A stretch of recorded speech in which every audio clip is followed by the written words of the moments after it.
Tonight we are joined by two weather experts, and they will share the summer forecast for Tennessee, and then we'll talk about the threats that come with that weather and get answers to the questions everyone's always asking. We made a Facebook post and got quite a few questions. Honestly, they were a lot of the same types of questions, but we'll get to those in just a little bit.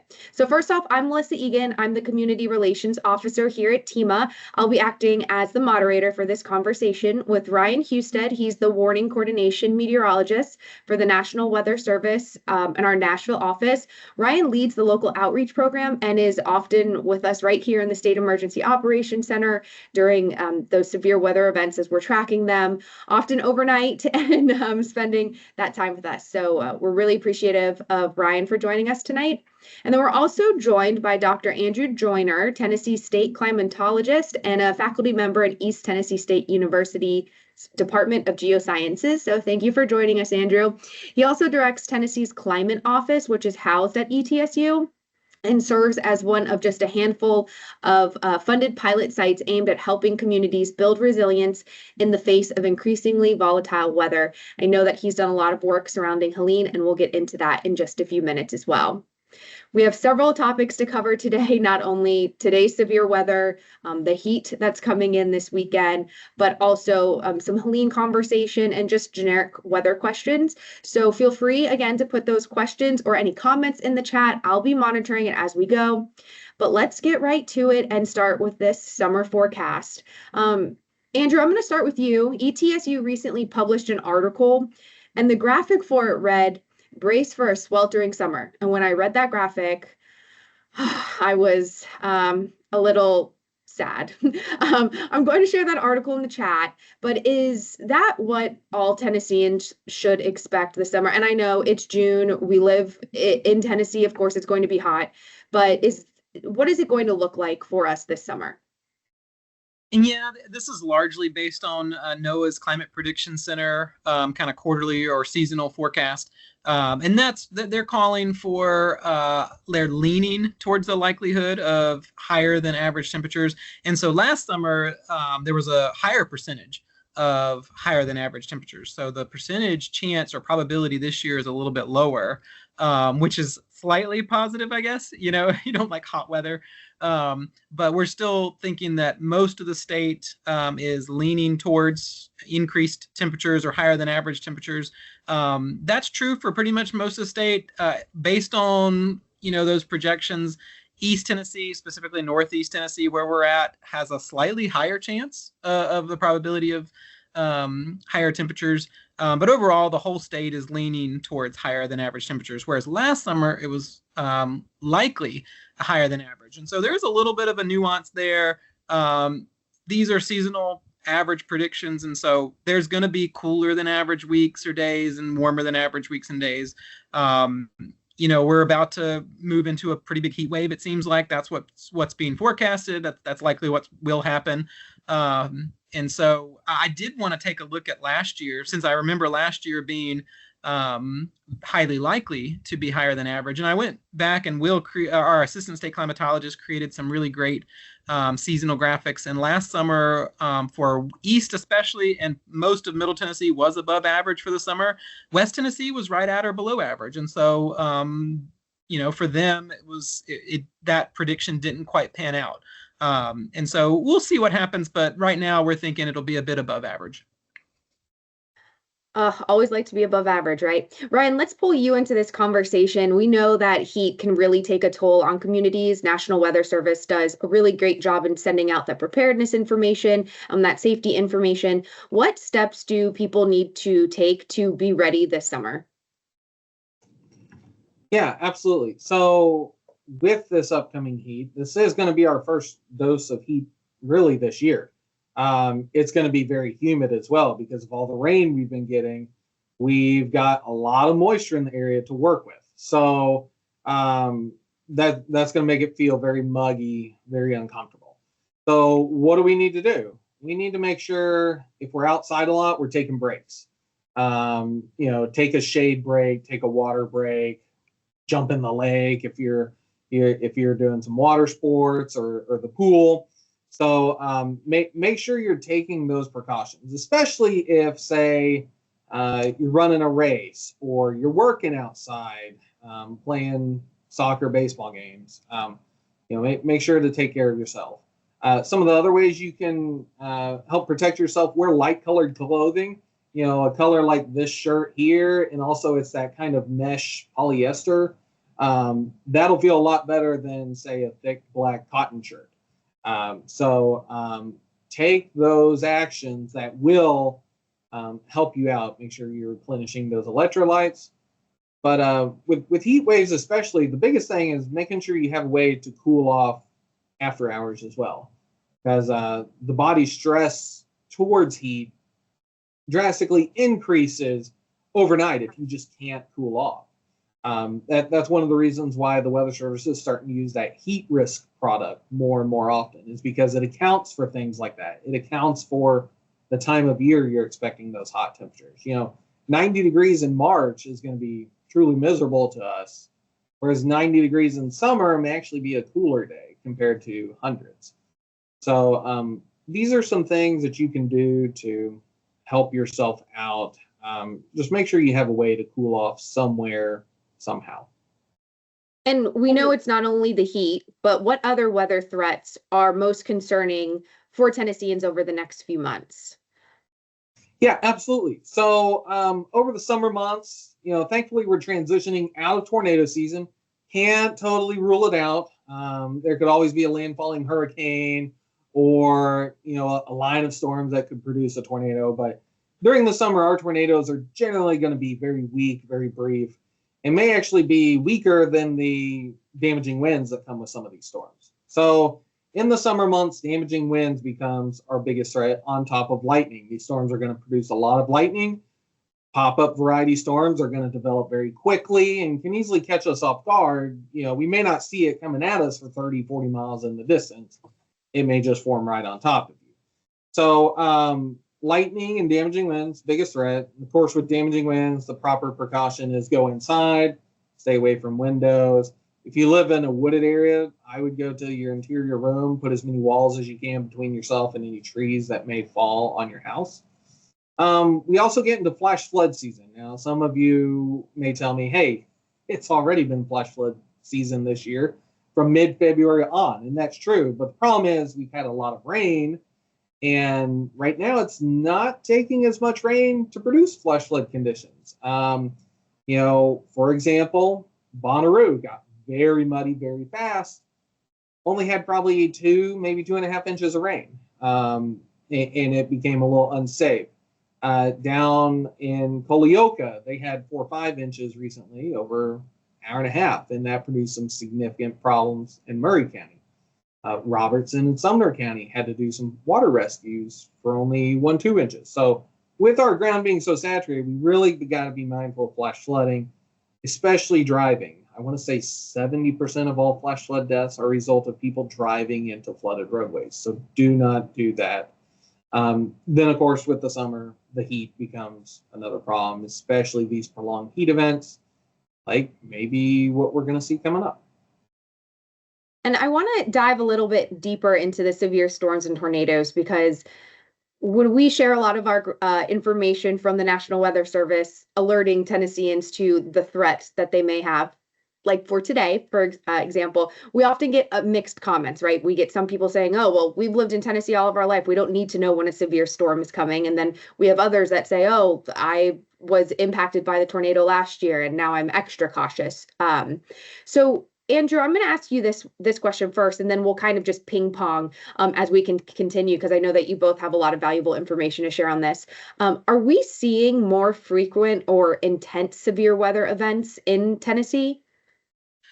That's a tough question. I would say it's a bit of a mixed bag. Most of the kind of spatial statistical analysis we've done has shown an increase in extreme precipitation or in other types of severe weather events, but it's not necessarily even across the state. Some areas may be experiencing those types of events more than other areas. It's a bit of a mixed bag. I would say the overall trend is, yes, increasing. occurrence of these more intense events, whether it's extreme precipitation or severe weather like tornadoes or lightning or hail or those sorts of things. We have actually specifically with lightning seen a decrease in that type of lightning strikes over the past several decades statistically. So I'm not really sure what that means. We've just kind of seen a spatial statistical decrease. There have been some articles like specifically thinking about tornadoes that have indicated that we're in an environment where we may see an increased potential for supercell activity, which then leads to tornadoes. And I know, one of the questions and something that comes up all the time is, are we seeing more tornadoes, in Tennessee? And we've done a lot of research here at East Tennessee State University and in the climate office asking this question. And there definitely has been a shift eastward, specifically into Mississippi, Alabama, and Tennessee, and especially kind of southern, middle, and southeast Tennessee, where we've seen an increasing number of tornadoes over the past several decades. And so that's a real concern. And then with tornadoes, we have a lot of nocturnal tornadoes, nighttime tornadoes, and those are more deadly. And again, our assistant state climatologist, Will Tollefson, he ran some numbers the other day for me when I had some of these questions. And he was able to look at hourly, timing, and definitely found that there were a lot of our tornadoes between 9 p.m. and 1 a.m., which is when people can't see things or maybe aren't paying as much of attention or sleeping especially. And we end up seeing more fatalities from tornadoes in February and March, whereas we see more tornadoes in April and May. And so there is a little bit of a disconnect there, I think, between awareness and what's happening. But there does seem to be an increasing trend overall, and it's certainly something we need to be aware of. Is there a reason why there are nocturnal tornadoes in Tennessee? Is there a reason why? Is it because of where the state is located or where the storms are forming, or is it that's just how the weather is here?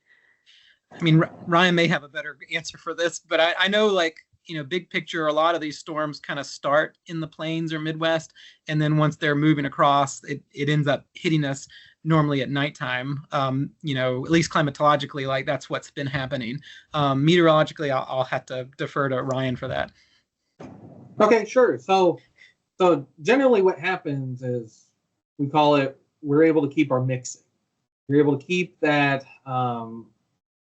surface mixed, and that allows for these tornadoes to reach the ground. Whereas in the Great Plains, that was my previous office, High Plains of Goodland, Kansas. And, we would have an inversion, which is warmer temperatures aloft, cooler at the ground.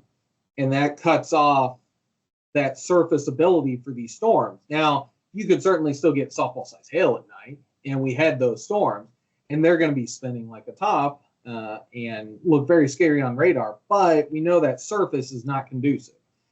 The reason we're able to stay mixed here in Tennessee is we have a low-level jet often with these severe weather events, so we keep bringing in that warm, moist air. And then B, sometimes our ground just doesn't cool off very much. We don't get an inversion to cut off those rotational features of these storms from that low-level moisture and warmth. So that is that is the primary reason. Plus, we can also get these lines of storms that produce circulations, and those are very quick spin ups. They can certainly be deadly. As Dr. Joyner was mentioning here, 46% of our tornadoes in Tennessee occur after dark. You mentioned February and March have a lot of deadly tornadoes. Well, how about March 3rd? Okay, it came through downtown Nashville at 12:45, I believe. Cookeville, same thunderstorm, hour 15 minutes later, produced an EF4.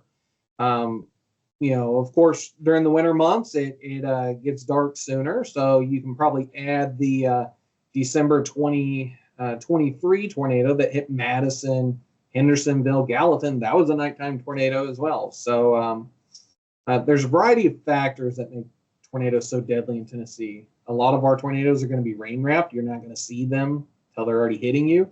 We have these beautiful things called trees and hills that the Great Plains doesn't necessarily have, that you can't really see over. So you may not even see it coming if you try. So these are some of the reasons why tornadoes are so deadly and produce a lot of fatalities at night, especially. Yeah, Brian, I know one of like the main messages that we share is have multiple ways to receive alerts. And if you are going to go to bed, make sure that you can be woken up by that alert, right? When it comes to the National Weather Service and those alerts that are sent out, how do you make decisions about when certain terms are used, life-threatening, or watch warning? Like, how does that go into place behind the scenes for you guys when we are tracking that type of weather event? Okay, you opened up a whole can of worms here. So let's go through it.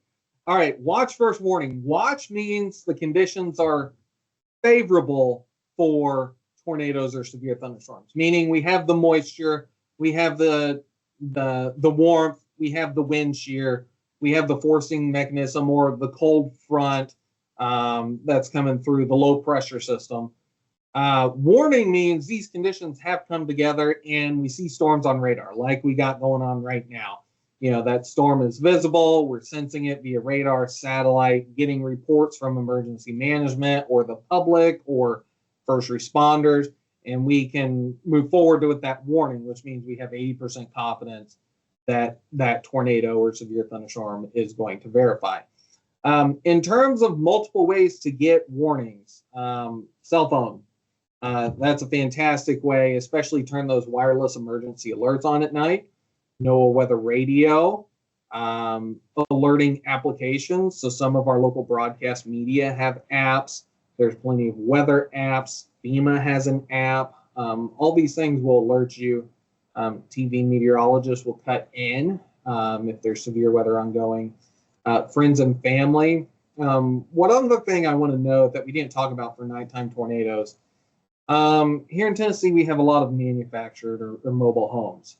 And those don't stand up very well to tornadoes, unfortunately. And even straight line winds of 70, 80 mile an hour, you can easily roll a mobile home. So we encourage those people to try to find somewhere to stay at night that's safer, whether it's a family or friend or someone at church or, we even have our sheltering program here in Tennessee as well. There was one other part of the question here. Oh, how do we make those decisions? One of the ones you have in our outline is tornado emergency. Okay. Let's go through December 2023. I was in operations when that one happened. We saw the tornado on the SmartWay cameras. That was our first glimpse of it. We're watching radar and we see about 70 knots of rotational wind shear, which is about 140 miles per hour. It's going through a very populated area. The environment was ripe with wind shear. All of us on the forecast floor that evening looked at each other, looked at what was going on, looked at the video, and we just say, what do you think? Tornado emergency? Yes, yes, yes. Okay, send. And 10, 15 seconds later, all our phones are going off with those wireless emergency alerts. A second time that says life-threatening situation or something like that. So it doesn't take long for us to make those decisions in a warning environment. To issue an actual warning, it may only take 20, 30 seconds at most if we have to. Most of the time we're watching the storm, it's building, it's gaining strength, and we can get the lead time by firing it off a lot earlier. So that gives you a little insight on how quickly we can issue one of those warnings. Watches, we try to have it out a few hours ahead of time, but we don't want to wait, 6, 7 hours till the storms come through, because then people wonder if it's even going to happen. So there's a careful balance on watches. Yeah, and I know oftentimes we hear a lot of chatter about, oh, my phone was going off all night, or, this, that, or the other, but we all know that those alerts are extremely important and can be life-saving. So, it's definitely a need to have, not a nice to have. I'm going to switch gears really quick, and then I want to get into our questions. We have about 8 minutes left on the webinar. So I first want to talk back to Andrew. And can you just share a little bit more about Tennessee's climate office? I'll be honest, when I moved to Tennessee last year, I chatted with you and learned more about it. And can you just share a little bit about the climate office, what y'all do, and how that work is preparing the region for our extreme weather? Right, and so we prepare every month since September of 2017. We prepared a monthly report, which really shows, where were we warmer than average, cooler than average, wetter than average, drier than average. What severe storms do we have? Where were they? What's our stream flow look like? What were our big weather stories this month? And so we've really tried to. I think a lot of state climate offices, our goal is to archive and put into context what just happened. How does that fit into the bigger picture? How does the weather right now fit into the bigger climate picture? Is this abnormal? Is this kind of odd? Is this really crazy? And so we've worked certainly the last several years a lot on extreme events.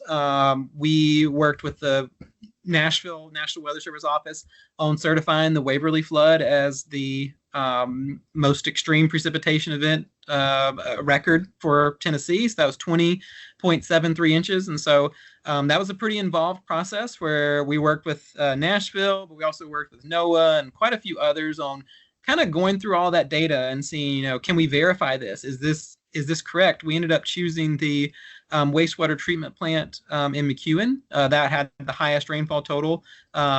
I think it was Mark Rose there in the National Weather Service office in Nashville that went out and did the calibration at that station and verified that it was accurate. That 20.73 inches over less than 24 hours is not only Tennessee's 24-hour rainfall record, it's the highest 24-hour rainfall amount in any non-coastal state in the country. So that's a pretty big deal, and it's really important that we were able to have the time to catalog that. I think that's really critical.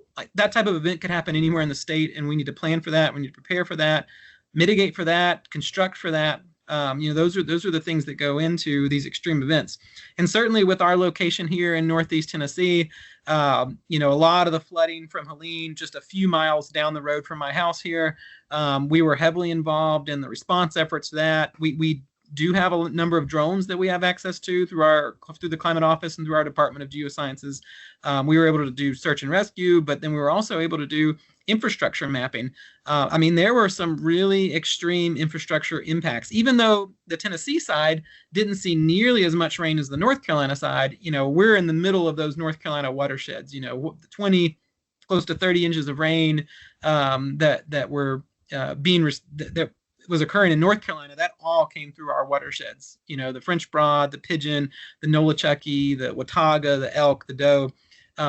There was a lot of impacts from that with riverine flooding, even though we were looking at half or less than half of the rainfall here in Tennessee.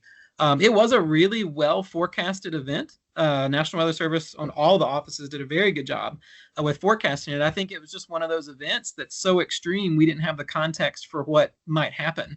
But now we do. And so that's a really important part, kind of back to that question of what does the climate office do, really understanding these types of extreme events and those impacts. And our office does a lot of hazard mitigation. We, of course, work a lot with TEMA on that. We developed the statewide risk assessments for the last hazard mitigation plan for the state. That's really huge. We developed county level climate risk assessments as well. Is it getting warmer or cooler than average? Are there more storms or less storms, like several of the questions you asked earlier. And so there are disparities across the state. So kind of not to loop back to tornadoes, but there is a pretty big disparity in the state with where we may expect to see tornadoes. West, middle, and southeast Tennessee, a lot of tornadoes. Fewer tornadoes the further northeast you get in Tennessee. A lot of people have that question, like, is it because of the mountains? Well, that's probably a myth. There's definitely tornadoes that we've had an EF3 here in Washington County in Northeast Tennessee. That was during the 2011 outbreak. So it can happen. The bigger issue, I don't think, is really the mountains themselves. It's that downsloping wind and a lot of the other things that kind of create some shear and kind of break apart those storms when they get to the eastern, especially northeastern part of the state. And so kind of understanding those patterns, understanding like return periods, how much rain should we expect in certain locations. Those are all core elements and services that the Climate Office provides. One of the other, probably maybe the biggest thing that we do every week is we provide input to the U.S. Drought Monitor. And that's not something that many people know about, but we lead a group that we include there's at least one or two people from every National Weather Service office, including Huntsville. So there's 4 that really serve the state. That's a part of that discussion. TVA is a part of that discussion. TEMA is a part of it. TDEC is a part of it. Department of Ag is a part of it. Surrounding states are a part of that discussion as well. Right now, it's nice and easy because we don't have drought conditions. And so we still send those. We usually send an email out every Monday making our recommendations to that internal group. We get any feedback. And then we provide that information to that week's drought author. That's really critical for especially our farmers, but even our utilities. Last year when we had kind of this triple dip drought event, we were getting a lot of utilities that were starting to implement some water restrictions. And Sean Puckett with TDEC, with the Water Resources Division, he was providing that information. And so having, I think the Climate Office is really kind of in some ways like this liaison or hub between all these other different agencies to try to kind of coalesce around what's happening and how to provide better climate data and climate services or weather related services. So that's really what we've keyed in on. Climate offices across the country, they're not meant to be activist or advocacy type offices. They're really meant to be service offices. Like, what does industry need? What do we need for ag? What do we need for commerce? What do we need for emergency management? How can we have better data to make better decisions? That's really what it comes down to. Ultimately, a more resilient state, right? So, Okay, so we just have a few minutes left, but I do want to get to one of the questions. We made a Facebook post asking people for weather questions, and the one we got multiple times was related to what's wrong with it this year. So it was what's wrong with it this year? Why is it so bipolar? And then many long-term residents have told me this year is not the norm. Why? So I don't know which one of you wants to take it, but you have some explaining to do. I'll give it a start, I guess. So you're right. This year has been quite active. This is what we call La Nina year. Instead of low pressure systems hugging the Gulf and going well south of us and keeping us a little more cloudy, cool, rainy, they've been going over the Ohio Valley, so we get all the thunderstorms. We did have a few rounds of winter weather, but we've been generally on the warm side of these systems, hence the heavy rainfall, the tornado outbreaks that we've had, especially West Tennessee, the amount of flooding that we've had. I know May has been especially active and rainy. We're going into the summer months instead of being in drought, which can kind of feed itself sometimes. You don't see as much summertime thunderstorms.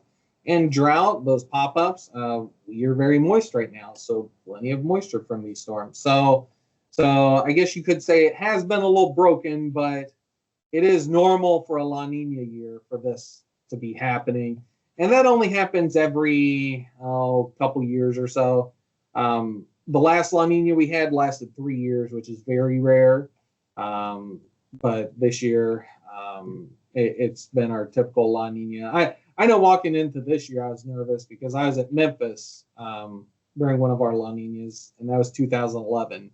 And we know how that went across the Southeast. And it's been about as busy. Thankfully, we haven't had an outbreak with 4 EF5 tornadoes. So I guess it hasn't been as bad as it could be, thankfully. Yeah, and I'll add to that that we're on track. Right now, we have our third most tornadoes of any year, and we're about halfway through the year. And we've got another. Most people don't realize we have another peak for tornadoes around November, November and December, and so it's quite possible that this could be our record tornado year. So there's definitely been a lot of volatile weather out there. All right, well, we're going to wrap it up. I don't see any questions in the chat. So if anyone who's still with us would like to ask a question, type it now or forever hold your peace. But before we head out here, I am going to just ask each of you, what's one action step that you'd recommend everyone take today, tomorrow, this week? I guess not related to the current weather that we're tracking, but what's one action step, generally speaking, when it comes to summertime in Tennessee that you would like for people to take to be better prepared this summer? I mean, I would say really know where you live, like exactly where you live. Know your risk for flash flood. There's a lot of good data, pretty easy to access out there for that, especially. But even with severe weather, know where you're going to go if you get one of those warnings from Ryan. Be ready for that type of situation. Have your weather radio. Have batteries. It's really tough to prepare if you only have 5 or 10 minutes. And so do that now when the skies are sunny. And I did put a link in here as well, very specific to heat, the wet bulb globe temperature, WBGT tool that the Southeast Regional Climate Center puts out. This is a little more involved than heat index. And so this is really a better tool for understanding how heat impacts the body. This is what the military uses. This is what high schools use when they determine how much time we should go out for football practice. This is a great tool that not every state has, but all the states in the Southeast have access to this tool. Pay attention to those situations. if you're already feeling the impacts of heat, you probably should have been inside 5 or 10 minutes earlier. So with heat and severe weather, those are the big things to pay attention to. Pay attention to your body and what it's telling you. And Andrew, I'm going to keep you real quick before we hop over to Ryan, because I think you're going to have the answer. We did get a question in the chat. How much above average are we in the precipitation department? Certainly varies across the state. I think Nashville, last I checked, Will, I know he's online, he might have the number for me, was definitely over 8 inches above average. I think for the year, I think Chattanooga was probably over 12 inches above average for the year. So a lot of the state, most of the state above average so far for the year. But that could cut off at any point in time. But at least based on the medium and longer term forecast, it doesn't appear that we're going to have the types of droughts that we experienced last year. But we're well above average right now. Okay, and Ryan, let's send it over to you. Do you have an action step that you would like for everyone to take this summer? Yeah, so Dr. Joyner talked a lot about preparedness and planning. I'm going to talk about action. For flash flooding, do not drive through those flooded roadways. That is the number one killer for flash flooding deaths. I'd like to say it's a preventable death, just like a hurricane storm surge. Like you're driving down the road, you see the water over that roadway, don't try it. You don't know if the roadway's still there. If that bridge may be washed out and you just can't see it because the water's awfully muddy. Find a different way home if you can't make it home. Like if you only cross one bridge to get home and that's the only way to get there, you might want to find a place to stay for the night. Don't tempt it. Because think of it this way. All right, you drive into the water, you get washed off. How long is it going to take the emergency responders to get there?